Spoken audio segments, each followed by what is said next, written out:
Vamos aos destaques da semana, aqui com o Fred e o Gondim. Fred, qual é o seu destaque dessa semana que acaba e que deve ter desdobramento para a semana que vem?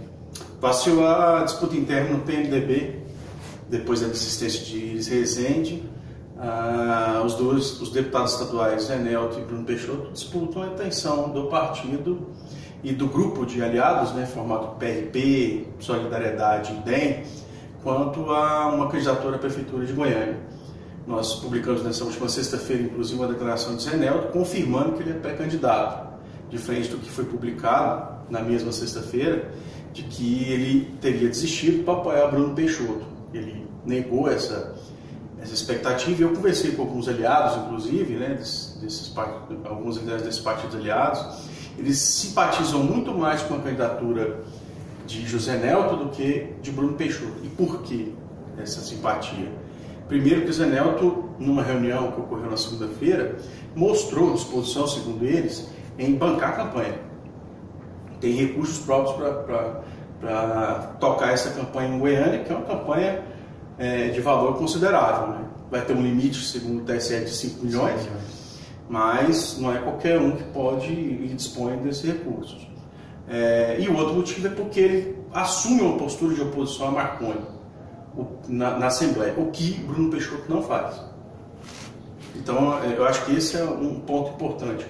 Dentro do PMDB ainda, eu acho que vale, talvez, na minha opinião, uma declaração provocativa e talvez desastrosa da deputada Magda Mofato, de que o PR oferece a vice do Valdir ao PMDB. Isso só ajuda a afastar Valdir de outro grupo político importante de Goiânia e de Goiás. Gondim, destaque? O meu destaque é o governador Marconi Perillo e a base aliada dele, que entra numa reta final agora de definição do nome, se vai haver uma união dos 3 pré-candidatos, ou se os 3 estão em candidaturas isoladas, porque o Marconi saiu de férias, ficou 10 dias de férias, e dentro do grupo, dos 3 pré-candidatos, o Giuseppe Vecchi, o Francisco Júnior e o Luiz Bittencourt, sempre ficou a impressão de que, se dependesse dos 3, só dos 3, essa união ficaria cada vez mais distante, porque ninguém mostrou muita determinação de abrir mão da cabeça de chapa. Então sempre ficou essa impressão, e a gente conversando com algumas pessoas, de que só o governador tinha condições de resolver, de desatar esse nó, ou de definir, de ungir um dos 3 nomes, ou de falar, não, vai cada um por si, depois no segundo turno a gente une. Então o governador ia retornar de férias na segunda, mas ele antecipou,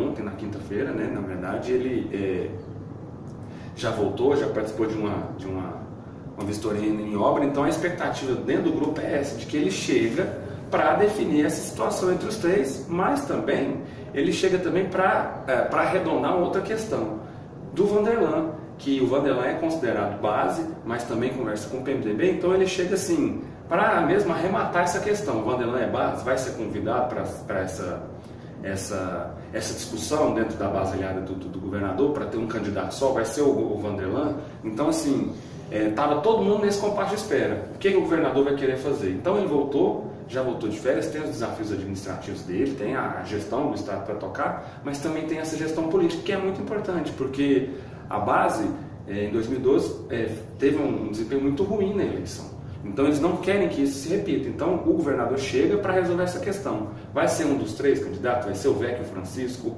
ou o Bittencourt? Vão ser os 3 ou o Vanderlan vai entrar nessa conversa? Uma pergunta para vocês dois rapidamente.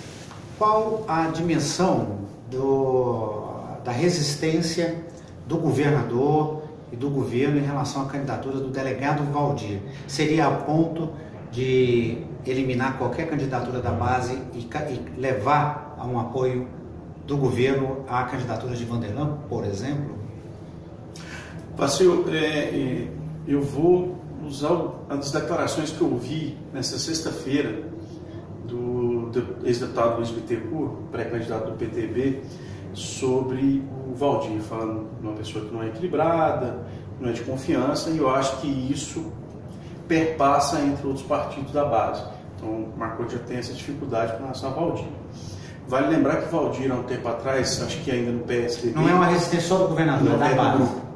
E há pouco tempo atrás, acho que quando ele saiu do PSDB ou ainda no PSDB, ele chamou o Marconi de coronel. Então já tem alguns traumas nesse sentido.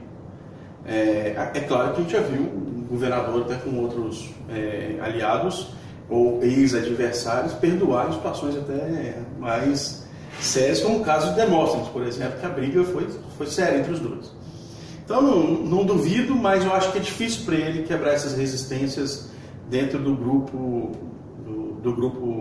de aliados. Né?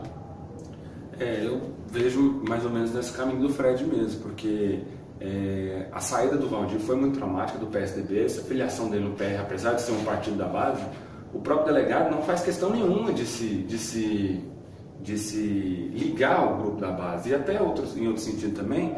O delegado tem um discurso muito forte na segurança pública, né? Então, assim, ele não perdoa nenhum tipo de crítica nesse sentido. Então, assim, existe um distanciamento grande, apesar do PR ser da base, existe um distanciamento muito grande entre o delegado e a base aliada. Ninguém conversa. Eles consideram o Vanderlan muito mais da base do que o próprio delegado. Então, assim... E o fato dele ter essa característica e tudo, gera uma certa desconfiança que faz... Será que compensa apoiar um candidato que tem chances de ganhar? Hoje ele tem expectativa de vitória.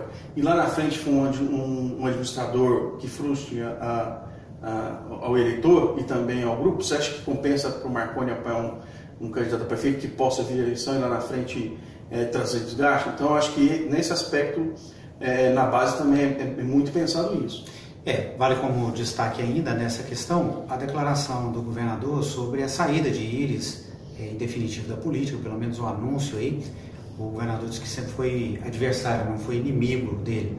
Uma declaração respeitosa, numa relação que entre os dois sempre foi também no embate aí político, sempre duro, mas também preservando. Basta ver os encontros dele. Recentemente teve um encontro deles na Trindade, né? Foi bem tranquilo. E para encerrar, para mim o destaque da semana também, além desses aí que vocês citaram, o anúncio da delação do marqueteiro Santana, foi o marqueteiro de Dilma, e ele dizendo que mais de 90%. Um marqueteiro, quase um ministro. Um ministro Santana, e mais de 90% das campanhas tem Caixa 2, alguns com dinheiro sujo, outros nem tanto, embora a Caixa 2 sempre é uma ilegalidade e tudo mais. E é uma questão que não é discutida, de fato. Boa parte das campanhas, não só as campanhas presidenciais, não, boa parte das campanhas, ou praticamente todas as campanhas, são movidas a Caixa 2. Qualquer partido, cite um partido, o partido está nesse bolo aí do Caixa 2. Isso é algo que não se discute no país. Talvez chegou a hora de a gente começar a falar sobre este assunto. Só para acrescentar, Vacil, a Dilma deu uma declaração hoje sobre essa delação do João Santana, e ela disse que não autorizou a fazer nenhum pagamento ao João Santana por meio de Caixa 2. Essa foi a declaração dela. E os donos das campanhas nunca vão admitir erro, independente de poder ou não. Por quê? Porque isso fica no plano ali do não dito, e tanto Dilma quanto qualquer outro candidato, aí é difícil tirar um que não teve acusação, que não mexe com o Caixa 2. Okay? E só para encerrar duas coisas, desculpa, eu estou falando muito, né? Mas só para encerrar aqui, eu acho que já está difícil ela voltar.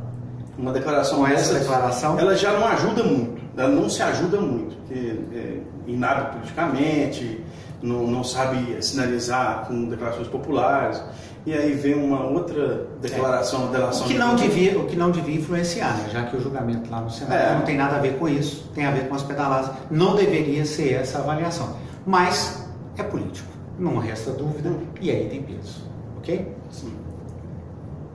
Voltamos aqui no Pauta Goiás.